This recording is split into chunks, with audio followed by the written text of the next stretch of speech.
Hello नमस्कार। नमस्कार। लोक सहायक न्यूज़ में स्वागत है। मित्र अत्यारे किरणबेन नारी विषे बात करवा मांगे छे। हाँ किरणबेन, शू कहो छो नारी विषे?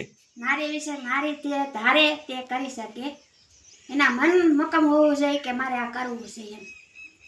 नारी उपर दुख घणा पड्या छे, सीताजी थी मांडी ते अत्यार सुधी।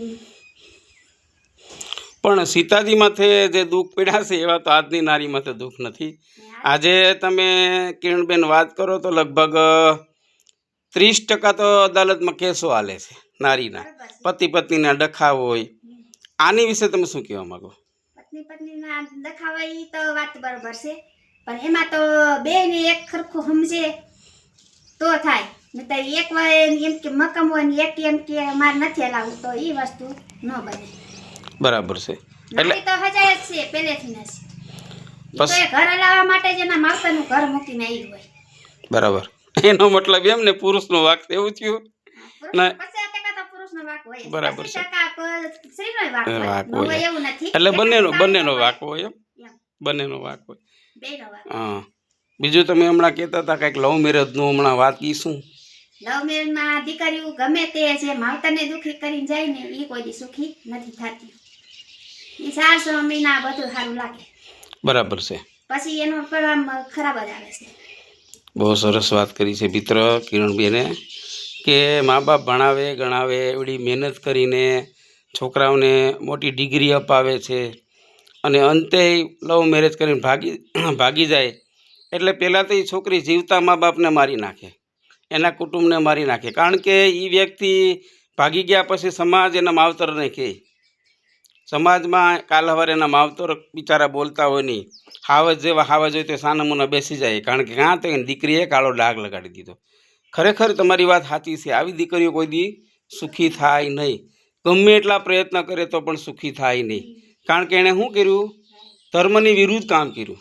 માવતરને માવતર ભગવાન છે, માવતરને વિરુદ્ધ થાય એટલે પૂરું થઈ ગયું। હા, કારણ કે આપણા આદિ અનાદિકાળથી સૃષ્ટિનો નિયમ છે ને, આપણે નાતે ભણીએ નાતે વરીએ, કહેવત છે ને, નાતે વરવું નાતે કહેવત છે ને, તો આ લોકો એની વિરુદ્ધ જાય છે એટલે એ દુઃખી થવાના। અત્યાર સુધીની અંદર આજે મેં 26 વર્ષમાં પત્રકારિત્વમાં કોઈ લવ મેરેજવાળાને કિરણબેન મેં સુખી જોયા નથી। તો એની વિશે તમે શું મહેશભાઈ કહેવા માગો? લવ મેરેજવાળા લગભગ કોઈ સુખી મેં 26 વર્ષ મેં જ જોયા। 100% લવ મેરેજ અત્યારનો એક મોટું પાછું આ લોકો ગણે છે। સોશિયલ દ્રષ્ટિએ આપણે જોઈએ તો સારું ગણાય, ખરાબ ગણાય, પણ લાંબા ગાળાના જે વિચારો કરીએ અને સોશિયલ પ્રમાણે જે કંઈ અભ્યાસની અંદર જોયેલું છે તો એની અંદર 99% લવ મેરેજની અંદર ફેલ ગયેલા છે। ફેલ જવાનું કારણ શું કિરણબેન? આ લોકો લવ મેરેજવાળા કોઈ એનું ઘર આવેલા જ નથી, એનું કારણ શું હશે? મા બાપને દુખી કરી જાય ઈ થોડું સુખી થાય। એટલે કદુઆ ને, હા, મતલબ કદુઆ લીધી અને હોય। એની આતડી બળે 20-20 વર્ષની દીકરી કરી હોય એને આતડી કેટલી બળે? તમારું શું કહેવું મહેશભાઈ? મા બાપ ભણાવે ગણાવે અને આવું જે કાંડ કરે એની વિશે તમે શું મહેશભાઈ કહેવા માગો છો? સૌથી પહેલું બોલું તો બંને જણાએ પોતાના જે પૂર્વજો એટલે કે પોતાના માતા પિતાના જે આશીર્વાદ લેવાના હોય એ આશીર્વાદ એને લીધા નથી હોતા। એને જે આત્માને જે ઠેસ પહોંચાડેલી છે એ જ્યાં સુધી જીવતા હોય ને મરી ગયા હોય પછી પણ એની જે ઠેસ પહોંચાડેલી છે એ એને ભોગવવી પડે છે। કિરણબેન, તમને એ પૂછું કે આવા જે દીકરીઓ આવા કામ કરે તો એને ખરેખર આવકાર દેવાય કે નહીં? નહીં, ન દેવાય। ન દેવાય ને? નહીં, કોઈ દી જિંદગીમાં સમાધાન ન કરે। ન કરાય, બરાબર છે। તમારું શું કહેવું મહેશ દાદા? 100% અત્યારના રૂલ્સ પ્રમાણે વ્યવસ્થિત પાત્ર જોઈને આ લોકો કરતા હોય તો કંઈ વાંધો નહીં, લાંબા ગાળે પણ વિચારી કરવી, સમાધાન કરી અને યોગ્ય પગલાં લેવા જોઈએ। બરાબર છે એમ તો મિત્ર આ બહુ સરસ વાત કરી છે। હવે આજની અત્યારે આપણે થોડી વાત કરશું કે અત્યારે નારી અદાલતમાં બહુ કેસો આવે છે, તો કિરણબેન તમને શું માનવામાં શું માનો કે 100% નારી અદાલતમાં કેસો બહુ આવે અત્યારે દુનિયાના કેસો આવે, તો શું પુરુષનો જ વાક હશે બધું? 50% હા સ્ત્રીનો વાક હોય, હા પુરુષનો વાક ન હોય. હોતો નથી. અમુક જગ્યાએ પછી પુરુષનો વાક હોય, બધી જગ્યાએ હરખું ન હોય એમ. તમે શું કહેવા માંગો? નારી અદાલતની અંદર જે કેસ ચાલતા હોય છે એમાં નારીના પક્ષની અંદર જ આ લોકો ધ્યાન રાખતા હોય.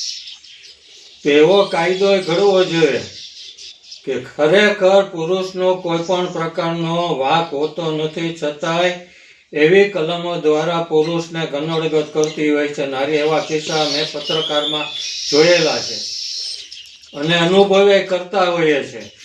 તો આ બાબતની અંદર યોગ્ય પગલાં લઈ નારીને ન્યાય અપાવવા માટે પણ પહેલા વહેલા પુરુષે કયા પ્રકારના ગુના કરેલા છે કે નથી કરેલા એ તપાસ કરી ને એને યોગ્ય કાર્યવાહી કરી અને એને પૂર્ણ વિશ્વાસ સાથે એ લોકોએ ન્યાય આપવો જરૂરી છે.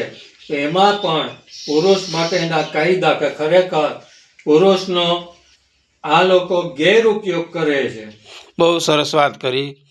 ખરેખર પહેલાં તો આજે ઘણી બધી નારી દોડીને પોલીસ સ્ટેશનમાં જાય અને ખોટા લખાવે નહીં. અમુક સાચી છે, આપણે બધાને ખોટા નથી કહેતા, પણ તમે તપાસ કરો, એની ઇન્ક્વાયરી કરો, પહેલીથી નારીની તપાસ કરો, એની ચાલ સંગત કેવી છે. એ પુરુષની તપાસ કરો, એની ચાલ સંગત કેવી છે. ઘણા તો પુરુષ દુનિયાનું કમાતા હોય છતાંય પોલીસ સ્ટેશનમાં લખાવે કંઈ કમાતો નથી, મને આમ કરતું નથી. એની તપાસ કરો કે આ પુરુષ કેટલું કમાય છે, બરાબર છે. આ પુરુષ કઈ ટાઈપનો માણસ છે, આ નારી કઈ ટાઈપની માણસ છે.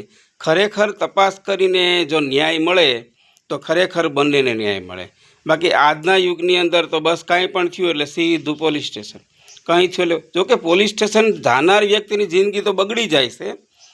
એટલા માટે બગડી જાય કે પોલીસ સ્ટેશન જાય એટલે એને કુટુંબની અંદર એ નારીથી નફરત થઈ જાય, એના પતિને એની નારીથી નફરત થઈ જાય ને મહેશભાઈ. તમારું શું કહેવું કિરણબેન? પોલીસ સ્ટેશનની અંદર કોઈ સ્ત્રી ગઈ, એના પતિનું નામ લખાવે, હાહોહરાનું નામ લખાવે કે કોઈ પણનું લખાવે, તો પછી એને પ્રેમ થાય કે નફરત થાય? તમારું શું કહેવું?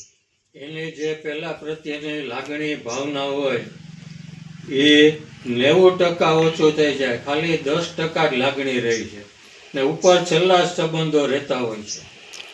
એટલે મારે અંગત ખાસ કહેવું કે તમારો જે કંઈ પ્રશ્ન હોય ઘર મેળે પતાવો તો જિંદગી જીવવાની બહુ મજા આવશે. બાકી તમે પોલીસ સ્ટેશન જાઓ તો પોલીસ સ્ટેશનની અંદર તો બહુ તો શું થવાનું? બહુ તો કદાચ ગુનેગાર હોય તો એને સજા પડે તો એ છૂટી જાય. આમાં તમારી લાઈફ કંઈ સુધરવાની છે? પતિ પત્ની બંનેને મારું ન્યૂઝ દ્વારા કહેવું છે કે ભાઈ તમે શાંતિથી રહ્યો. બાકી એક નુકસાની છે, આમાં ફાયદો નથી, બરાબર. શાંતિમાં જ મજા છે. કારણ કે તમે પોલીસ સ્ટેશન જઈને આવો, કદાચ સમાધાન કરીને તમે રહેવા માંડો, પણ તમારા પતિને તમારા પ્રત્યે પ્રેમ ના રહે. 100%ની વાત છે. એ તમારો પતિ પહેલાં 2000ની હાડી લેતો હોય, 5000ની હાડી લેતો હોય, પછી ન લે. પછી 2000ની હાડી લેતો હોય ને એની જગ્યાએ 200-500ની લે. કારણ કે એને યાદ આવે કે આ વ્યક્તિએ તો મને પોલીસ સ્ટેશન બોલાવેલ છે. એના મગજની અંદર એક ગ્રંથિ બંધાઈ જાય. એટલે ખરેખર હું લોકસહાયક ન્યૂઝના તંત્રી જીતેન્દ્રગીરી કહું છું, બને ક્યાં સુધી શાંતિથી રહ્યો. હા, એવું થાય તો પોલીસ સ્ટેશન જવું પડે, પણ 100% થાય તો જવાનું. એમાંય જઈને તમારે ભેગું રહેવું તો પોલીસ સ્ટેશન જવું જ નહીં, કારણ કે ભેગું તમે શાંતિથી રહેવાના નથી, નફરત થઈ જવાની છે. એટલે ખાસ શાંતિથી રહ્યો. લોકસહાયક ગુજરાતી ન્યૂઝના તંત્રી જીતેન્દ્રગીરી.